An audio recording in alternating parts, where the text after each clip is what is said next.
इधर देखो, यहां देखो, सब लोग सुनो। तो हरपाल नाम के एक भक्त थे भगवान के, खूब भजन करते थे, खूब साधना करते थे, नाम जप करते थे, कथा सुनते थे, लेकिन वो ब्याह नहीं कर रहे थे। क्यों? उनकी इच्छा थी कि जैसा मैं भजन करता हूं, जैसी मेरी भक्ति है, जैसा मेरा भाव ठाकुर जी के प्रति है, ऐसी कन्या मिले तो मैं ब्याह करूंगा, नहीं तो जीवन भर ऐसे ही रहूंगा। तभी उनके किसी रिश्तेदार ने आकर के बताया, बोले तेरे लायक कन्या मिल गई मुझको। तो हरपाल जी बोले, क्या क्या गुण है उस कन्या का? बोले उस कन्या ने शर्त रखी है, मैं उसी से ब्याह करूंगी जो रोज 1000 संतों को प्रसाद पवाता हो। हरपाल जी बोले, अब तो मुहूर्त भी नहीं निकलवाना, कल ही ब्याह करवा दो मेरा।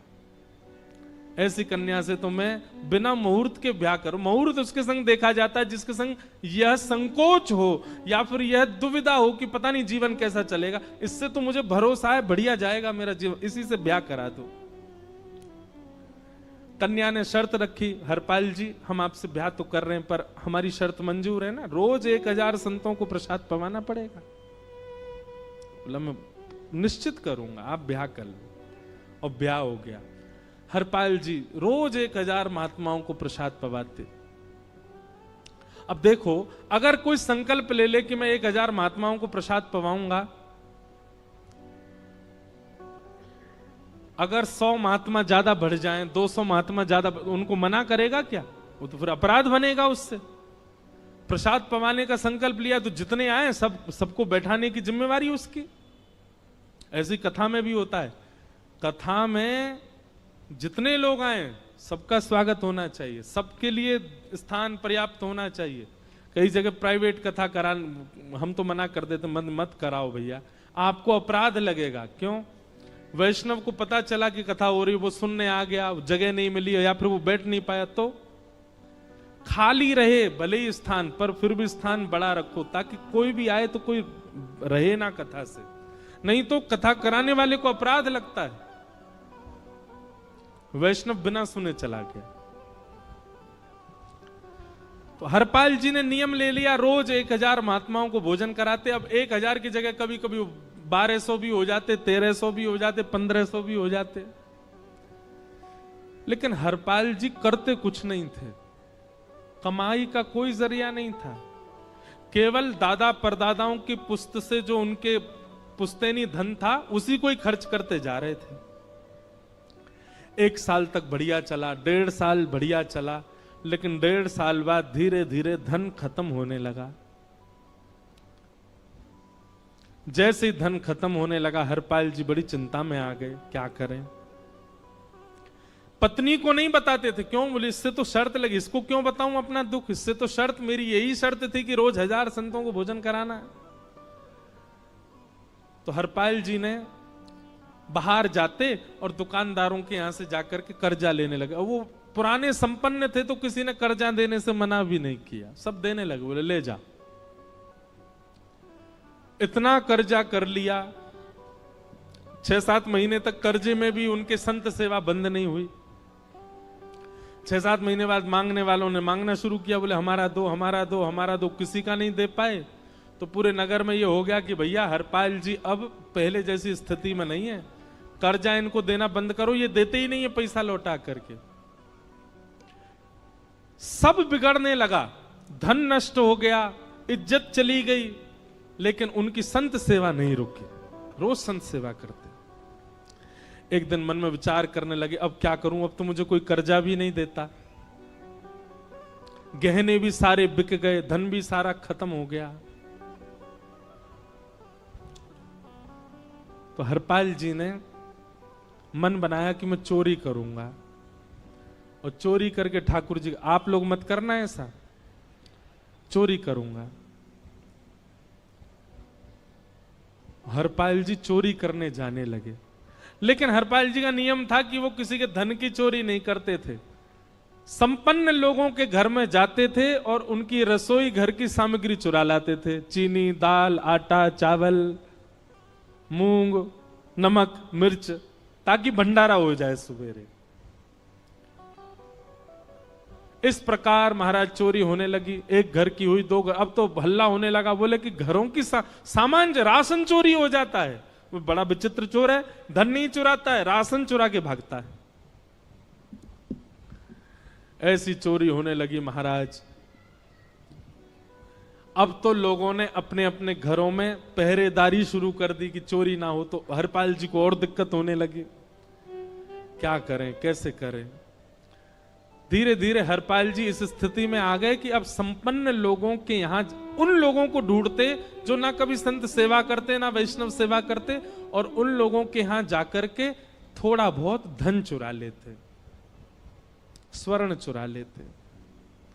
करना कुछ नहीं, अपना घर नहीं बनाते थे, बसाते थे, संत सेवा करते थे। ठाकुर जी रीझ गए हरपाल से। ठाकुर जी बोले, देखो ये सब चोरी कर करके और मेरे संतों को पवारा है। ठाकुर जी बोले, इस पर अनुग्रह करने जाना। भगवान सिंहासन से उठ करके तैयार होने के लिए गए, और बढ़िया महाराज नकली सी मूछ लगा करके, ऊपर सिर पर पाग पहन करके, और थोड़ा पेट सा बाहर निकाल के, गले में खूब सारी जंजीर डाल के, हाथों की हर उंगली में अंगूठी पहन करके, सोने की जूतियां डाल करके, कौंधनी सोने की पहन करके, और एक बैंत समझते, वृद्ध लोग लेकर के चलते, बैंत, सोने का मड़ा हुआ बैंत लेकर के ठाकुर जी तैयार हो गए, एक सेठ जी बन गए। लक्ष्मी भैया ने पूछा, भगवान बड़ा सुंदर स्वरूप धारण किया, कहां जा रहे हो? बोले, अपने भक्त से मिलने जा रहे हैं। रुक्मणी जी बोली, मैं भी चलूंगी। भगवान बोले, तुम मत चलो, तुम उसको पहचान नहीं पाओगे, तुमसे अपराध बनी जाएगा। बोले, नहीं नहीं, भक्त दर्शन करने मैं तो जाऊंगी। भगवान बोले, जल्दी तैयार हो जाओ। सब लोग इधर देखो, वहां से कोई सामग्री आ रही है, कथा यहां हो रही है, इधर देखो, और फिर हम आंख बंद कर लेंगे, चाहे आप कहीं देखो। आंख खुली है तो हमको ही देखो। रुक्मणी जी एक सेठानी बन गई, ठाकुर जी सेठ जी बन गए, और दोनों ने मन में विचार किया कि हरपाल जी को दर्शन देना है। और यहां हरपाल जी की स्थिति क्या थी? अब संत सेवा के लिए कहीं से भी धन नहीं मिल रहा था। तो हरपाल जी एक मार्ग पर जाकर के बैठ गए और सोचने लगे, कोई धनवान यहां से निकलेगा तो उसको लूट लूंगा, और लूट के भाग जाऊंगा, सारा धन संत सेवा में लगा दूंगा। तभी उस मार्ग पर कोई और तो आया नहीं, ठाकुर जी सेठ बन करके आ गए। और महाराज खूब सारे गहने पहन करके, पाग बढ़िया सोने की जड़ाऊ पाग पहन करके, ऐसे वस्त्र पहन करके, और छम छम करते चलते आ रहे हैं। उन गहने ही बज रहे हैं ठाकुर जी के।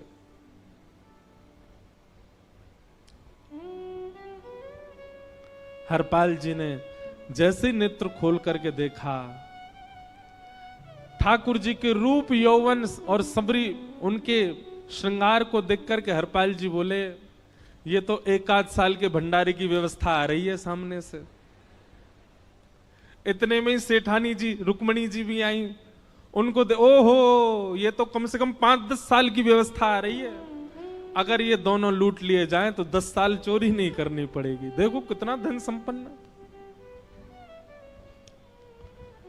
हरपाल जी के बगल में जैसे ही ठाकुर जी पहुंचे, हरपाल जी बोले, भैया जय श्री कृष्ण, प्रणाम। ठाकुर जी तो नाराज हो गए, क्या भगवान का नाम बोलता है सुबह सुबह? तुम सब लोग बड़े पाखंडी हो, ढोंगी हो, और हमने सुना इस गांव में एक रहता है, वो चोरी डकैती करता है, और फिर कहते हैं संत सेवा करता है। ऐसी काय बात की चोरी भैया?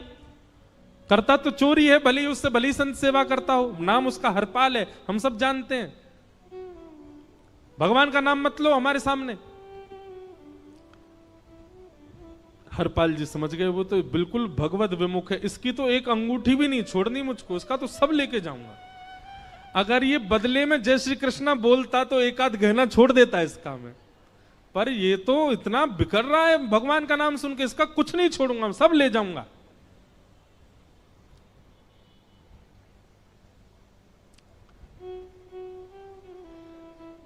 हरपाल जी बोले, हाँ भैया, एक रहता तो है डकैत इस गांव में, और उसका कोई पता नहीं है, वो कभी भी आ जाता है।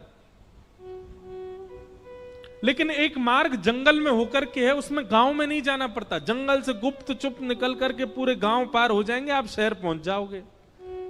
उसका रास्ता मुझे ही पता है। सेठ जी बोले तो तुम हमको पार करवा दो। हरपाल जी बोले मैं पार तो करवा दूंगा, लेकिन भगवान मेरे घर कुछ मेहमान आए हैं, उनके भोजन आदि की व्यवस्था के लिए मैं तो बाजार आया था, मेरे पे धन नहीं है। आप यदि मुझको कुछ दे देंगे तो मैं घर पर व्यवस्था करके आऊंगा, तुरंत आपको लेकर के गांव पार करवा दूंगा। ठाकुर जी ने उसको कुछ सोने की मोहर दे दी। बोले लो तुम अपने घर की व्यवस्था कर आओ। हरपाल जी ने सामग्री खरीदी, घर पर पहले व्यवस्था करके आए।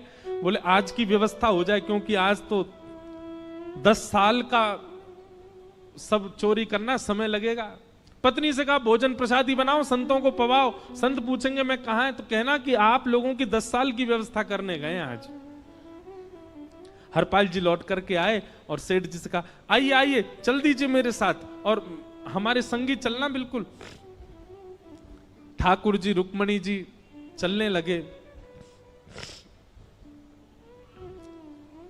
जैसे ही विहंगम जंगल में पहुंचे, भयंकर भयावह जंगल, बीच जंगल में जैसे ही पहुंचे, हरपाल ने पीछे मुड़ करके देखा, दोनों चले आ रहे हैं। तुरंत महाराज वो तो अपने रूप में आ गया, शेर की तरह गर्जना करने लगा, अपनी लाठी धर दी सामने और अपने सिर का स्वाफा निकाल करके सामने बिछा दिया। भगवान जो सेठ जी के रूप में आया, भगवान बोले भैया ये क्या कर रहे हो? बोले मैं ही हरपाल हूं।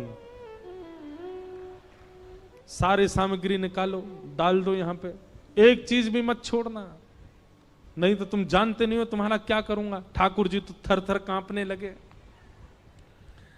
रुक्मणी जी बोली देखो कैसा नाटक कर रहे हैं।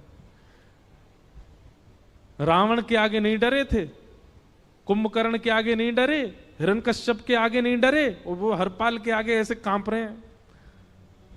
भगवान तो मन की सब समझ जाते हैं, कौन ही मारने, वो तुम भी कांपो क्यों? बोले भक्त है भैया, ये हमारो भक्त है। अनुब्रजाम में हम नित्यम पूये ये तन्य रेणु भी, इसने हमारे लिए सब गवा दिया, हमारे वैष्णव संतों के लिए सब लुटा दिया, इसके आगे भयभीत होने में कोई लज्जा नहीं।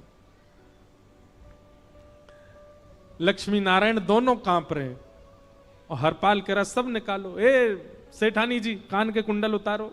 कान कुंडल उतार दिए, नाक की नथनी उतार दी, सब उतार के धर दिए, हाथों के सब कड़ूला आदि भी धर दिए।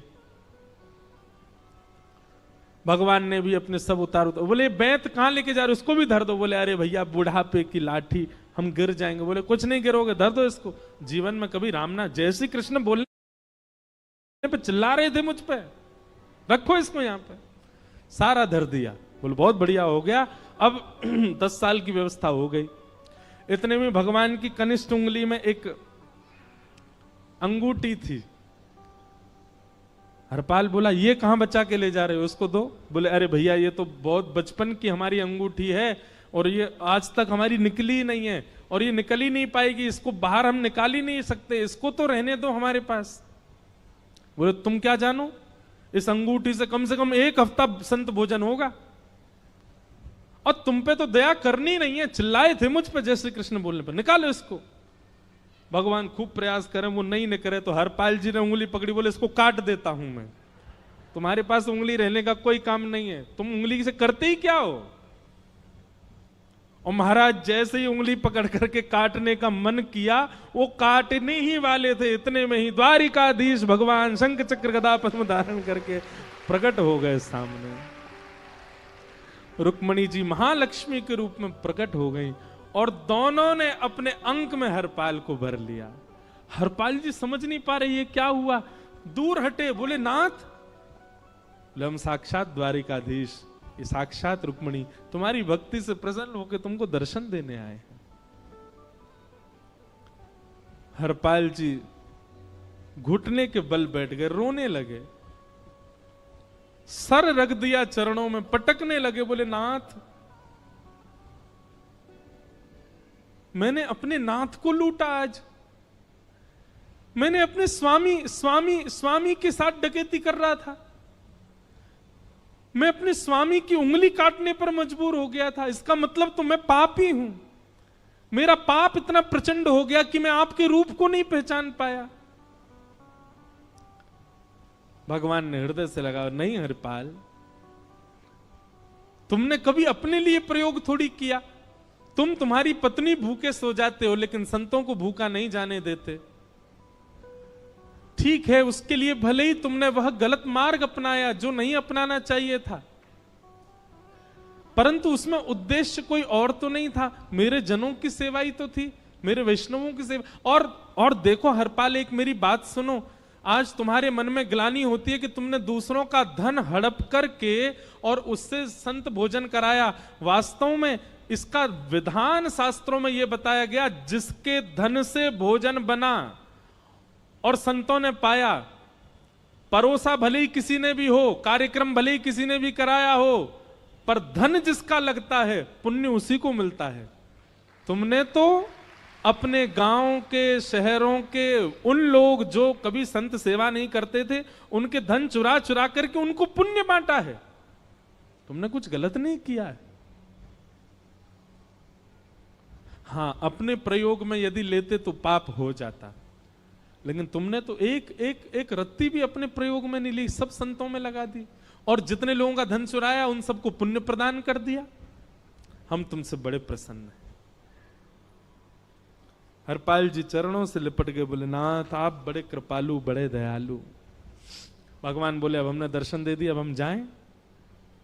और सुनो, ये सारा धन हमने दिया है, 10 साल का नहीं होगा इससे। तो बोले जब तक तुम जीवित रहोगे तब तक की सेवा बनेगी, इससे संत सेवा चलती रहेगी।